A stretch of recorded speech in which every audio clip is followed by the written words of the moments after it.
यार 0 factorial equal to 1 होता है, ये सभी को पता है, बट कंफ्यूजन ये होता है कि आखिर 0 फैक्टोरियल इक्वल टू 1 ही क्यों होता है। तो आज हम लोग जो डिस्कस करेंगे इसी टॉपिक पे डिस्कस करेंगे कि 0 फैक्टोरियल इक्वल टू 1 ही क्यों होता है। इसको हम लोग प्रूव करेंगे, वो भी दो तरीके से। तो सबसे पहले देखिएगा, एक चीज है, वी नो दैट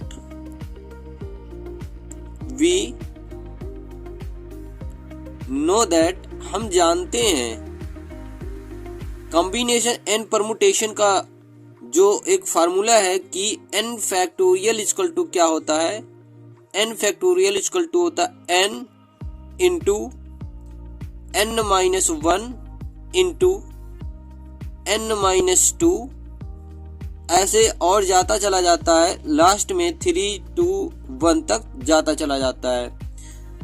अब इसको देखो, मैं ऐसे लिख सकता हूं कि n फैक्टोरियल इक्वल टू, ये मैंने लिख दिया n, बाकी जो ये वाला पार्ट है आपको देख के नहीं लगता कि ये इस चीज का लिखा गया है, n माइनस 1 का क्या है, ये फैक्टोरियल है ये वाला पोर्शन।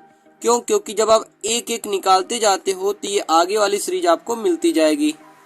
यहाँ से इस n से मैं इधर डिवाइड कर देता हूँ, जैसे ही डिवाइड करूंगा तो आपका आ जाएगा n फैक्टोरियल अपान में n इक्वल टू हो जाएगा n माइनस 1 का क्या हो जाएगा, फैक्टोरियल हो जाएगा। ठीक, यहाँ तक की बात तो समझ में आ गई होगी।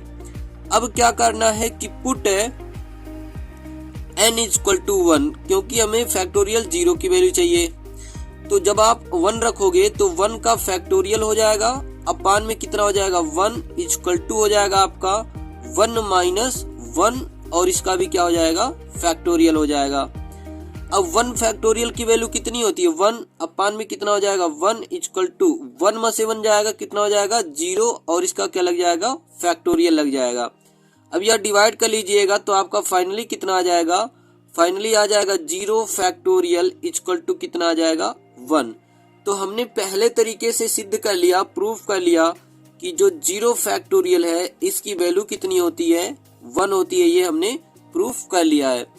एक और तरीका है, इसको आप लोग ऐसे भी लगा सकते हो। दूसरा तरीका क्या है, ध्यान देना, देखिए एक दूसरे तरीके से आप ऐसे लगा सकते हो, जो आपका कॉम्बिनेशन का फार्मूला होता है, देखिए NCR, ठीक, NCR इक्वल टू होता है n फैक्टोरियल अपान में होता है r फैक्टोरियल और n माइनस r इसका भी फैक्टोरियल। ये कॉम्बिनेशन का फार्मूला है कि दिए हुए n वस्तुओं में से r को चुनने की, कंबाइन करने की जो फार्मूला होता है वो होता है n फैक्टोरियल अपान में r factorial into n minus r का फैक्टोरियल होता है।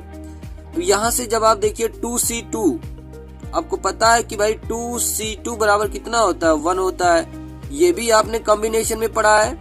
तो 2C2 बराबर 1। अब इधर में NCR का फार्मूला लगा देता हूँ इस साइड, तो हो जाएगा कितना, 2 का फैक्टोरियल अपान में हो जाएगा 2 का फैक्टोरियल, और ब्रैकेट में हो जाएगा 2 माइनस 2 का फैक्टोरियल हो जाएगा। जी सर बिल्कुल हो जाएगा। इक्वल टू कितना है, 1। यहाँ से 2 फैक्टोरियल खत्म हो जाएगा, ऊपर बचेगा कितना, 1, नीचे बचेगा कितना, 0 फैक्टोरियल इक्वल टू कितना हो जाएगा, 1।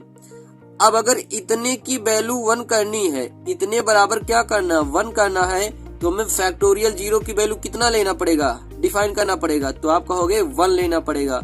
तो यहाँ से भी आपकी जो 0 फैक्टोरियल की वैल्यू है, 0 फैक्टोरियल की वैल्यू है, ये भी कितनी आ जाएगी, 1 आ जाएगी। ठीक, 0 फैक्टोरियल की वैल्यू यहाँ से भी कितनी आ जाएगी आपकी, तो आप कहोगे 1 आ जाएगी।